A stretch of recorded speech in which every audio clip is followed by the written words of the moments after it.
Don't spend your morning playing catch up. Richmond's morning news. We're here with you.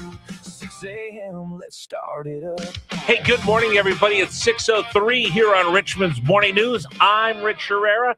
Super Dave, our producer, Gary Hess, along with Sports News.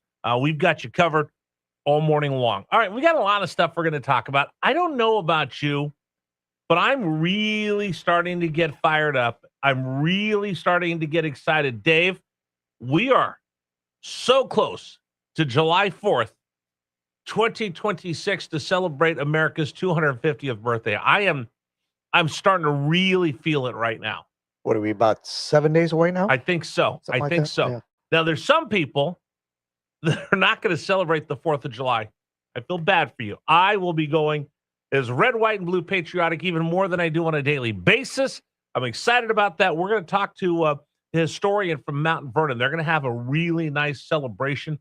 There's a celebration 365 days a year of the founder of our country, our founding father, George Washington. But we'll talk with them this morning on the program. We also will have Dr. Clay Mountcastle, something we participated in last year. We'll participate in again this year. The Hill of Heroes. They're looking for volunteers to come out on Friday to help them put out one flag for every Virginian that paid the ultimate sacrifice in defense of our country so we can celebrate 250 years of American independence. That's coming up on the program today. And Dr. Murray Sabrin will be with us, and it's going to be a very poignant conversation with Dr. Murray. He's been helping us count down to USA 250 as well. So we'll have all of that for you here on the program. So I hope everybody's going to have a great day. It is Wednesday, June 24th, year of our Lord 2026.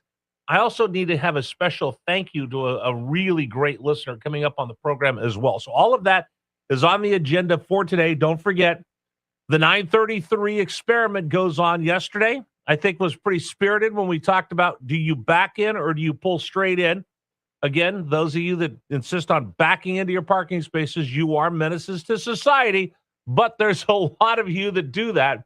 So today's program, I've got something else we're going to throw out for the 933 experiment when we go live on Facebook and YouTube as well. But right now, let's get to your Richmond's Morning News Brief and tell you what's going on this morning around Richmond, Virginia. Story number one. Well, the Democrats, well, I should say the Democratic Socialists, or I should say the Socialists or the Communists or whatever you want to call them, run the table in New York, and Zohran Mamdani is now powerful, more powerful than anybody would have ever given him credit for. Number one. That's 3 big wins in 3 congressional House primaries by far-left candidates endorsed by Democratic Socialist Zohran Mamdani. For Mamdani, it solidifies his power in the Democratic Party and underscores the fact that he imposed major losses to the Democratic Party's establishment. In New York 13, Espaillat, the chair of the Hispanic Congressional Caucus, loses his seat to Mamdani-backed Democratic Socialist Daria-Lisa Avila Chevalier. Chevalier wants to abolish ICE in prisons and says all deportations are wrong, even for convicted murderers. She led anti-Israel protests at Columbia University.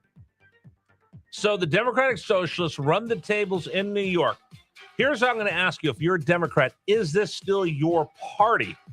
Are you still a lifelong Democrat and you see which way you guys are heading? Zohran Mamdani is not going away. The squad is only going to get more powerful. Bernie Sanders, who, by the way, I don't know if people understand this. Bernie Sanders is behind a lot of this. Bernie Sanders is not a registered Democrat. He's not even a member of this party, and he's taking it over. It is a scary moment if you're a Democrat. I'm not sure. Like Ronald Reagan said, I didn't leave the Democratic Party. They sure left me. We'll talk about that this morning here on Richmond's Morning News. All right, story number 2. The Virginia budget is, well, it's what? Rich, you were down at Capitol Square. You saw the vote. You saw the Democrats hugging each other and clapping as they finally passed this bloated budget, but they're not done yet because they're going to have to come back to work on Monday. That's story number 2. Number 2. Virginia, we finally got a budget. Guess what paid the price when they chose to nudge it? They found a brand new piggy bank to raid. Now everybody's cheering for the deal they made. Portsmouth Lucas got the money she sought. Data center diva got the deal she bought. Amazon Don says it's all fine and grand, but nobody's sure where it's hitting the land. Down All in right, Richmond so under Capitol here's lights. the latest. I thought it was all done. I saw the Democrats high-fiving each other. Yes, we did it. We have all this language in here that will legalize marijuana throughout the Commonwealth, and that's great for everybody. And we'll spend all this money on Obamacare subsidies, and we'll give everybody a raise, and it's going to be awesome. All right, guys, I'm out. Have a great summer. High five. Not so fast. Abigail Spanberger goes, no, I'm going to have some changes to this budget, so y'all are going to have to come back on Monday and get some more work done. How embarrassing is this if you're a Democrat? You have this budget battle. You can't get a budget. We have a looming government shutdown. You finally get your act together. You relent on the data center sales tax, which, by the way, you heard this on the show yesterday. I asked the question in the House from the House member. Does this mean we're done with trying to raid the piggy banks of the sales tax exemption for data centers? He goes, no comment, which means they're just going to come back next year and try to take even more money from that business, which is bad for business in the first place. So with all that being said, the two sides that got together and negotiated, apparently they forgot to include the governor in that, because she says, I'm going to still make some changes to the budget, so you have to come back to work on Monday. The circus in Capitol Square continues, and it's only Democrats running the show, and they still can't get their act together. That's our second big story of the morning for you to know.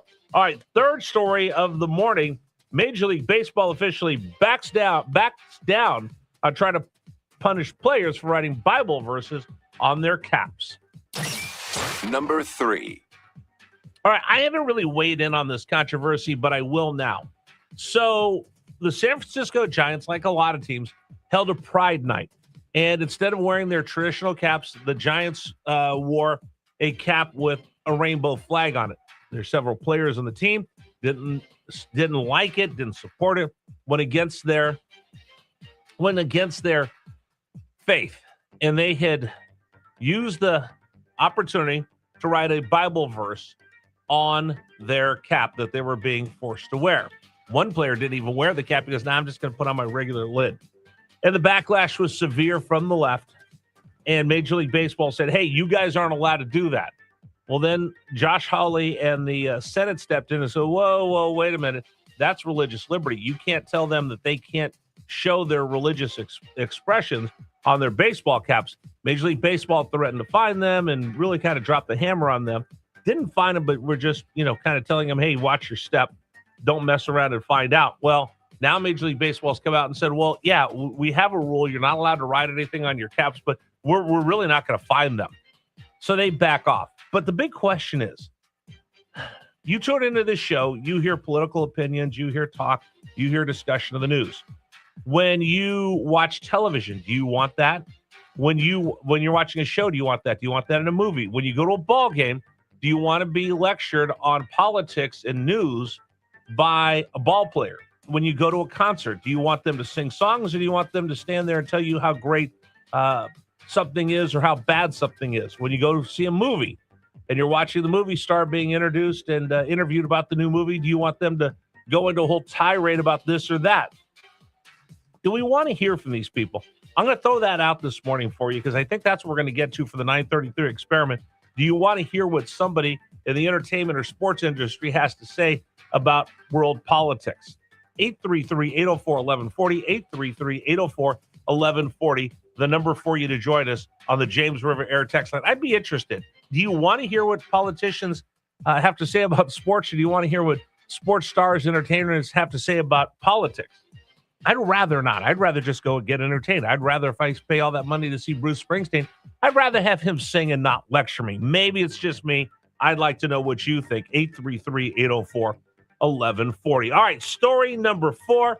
Oh, this World Cup is so exciting. Yesterday I was talking to my buddy. He goes, are you going to go home and watch the World Cup? I said, no, I'm going to go home and take a nap. I missed all of this. I can't believe it. Number 4. Moments in sports. Yesterday during the World Cup, England was heavily favored to beat Ghana. The pregame hype. This stadium is going to be loud. Now it's a real thing. It's rock and roll. It was actually more like schlock and droll as the game ended in a 0-0 tie. Maybe while those fans are in Boston, they can go to a Red Sox game. Because they're losing too. Join us next time for Boring Moments in Sports. What does shock and droll mean, Super Dave? Do you know what that means? Shock and he said it's not. He goes, that's rock and roll, and then he goes, no, it's more like schrock and droll. I don't know what schrock and droll means. Does it mean like crap? Don't know. Now I guess we'll have to look it up or ask ChatGPT. Anyway, that's our fourth big story. Hey, our fifth big story of the day. Let's actually spread some joy today because today is the National Day of Joy. Number 5. Happy, happy, joy, joy, happy, happy, joy, joy, happy, happy, joy, joy, happy, happy, joy, joy, happy, happy, joy, joy, happy, happy, joy, joy, What? happy, happy, joy, joy, joy. What in the world is that? What is that? It's Ren and Stimpy. Happy, happy, joy, joy song. Oh, I thought that was the Dave. I thought that was the Super Dave theme song for the day because you were bright sunshine and joy the second I walk into the building. Just like every day. Yeah. I mean, if you want to talk about somebody who just brings joy to the world, walk by Super Dave at 4:30 in the morning. It's just that scowl in those eyes that he gives you. He doesn't even give you side eye. He just looks at you like he's Superman with the heat vision. All right. The key word there is 4:30 in the morning. Do I walk in with joy at 4:30 in the morning? If you're here at 4:30 in the morning. I get here at 4. Don't tell people that I'm not here at 4:30. But when I get here in the morning, am I usually full of joy? Do I have a lilt in my voice? Yes. Yeah, I'll give you that. I walk in, hey, Dave, how are you? And what do you do? I just say good morning. No, you don't. What? I walk in and say, hey, Dave, good morning. And what do you do? I say, just like I said today, I said good morning. No, today you were actually a little bit nicer. What do you usually do? I already said, hey. What, Yeah, good morning. that's Hey, what I get. Here's what I get. Here's what our conversation is in the morning. Hey, Dave, good morning. No, I say, hey. He doesn't look up from whatever he's doing. Because I'm working. He doesn't look at me. He doesn't make eye contact. He doesn't smile. He just looks at me and goes, hey, and just keeps on going. It's not like I'm sitting here not doing anything. I'm just saying. I mean, today's National Day of Joy. Okay, this morning on the James River Air text line, what brings you joy? Dave, what brings you joy? What brings me joy? Good food. Okay, That always does. I'm surprised that you were able to come up with something so quick, being so salty as you are. Well, you put salt on your food. By the way, I've been told to stop calling you salty. My wife said that's mean. Oh, I don't care. I said it's accurate. Yeah, yeah, exactly. If the shoe fits. What brings you joy? Tell us, 833-804-1140 of the James River Air text line. What brings you joy? All right, today's program brought to you by Michael Greer and GreerFinancialGroup.com. We talk to him every morning. He gives us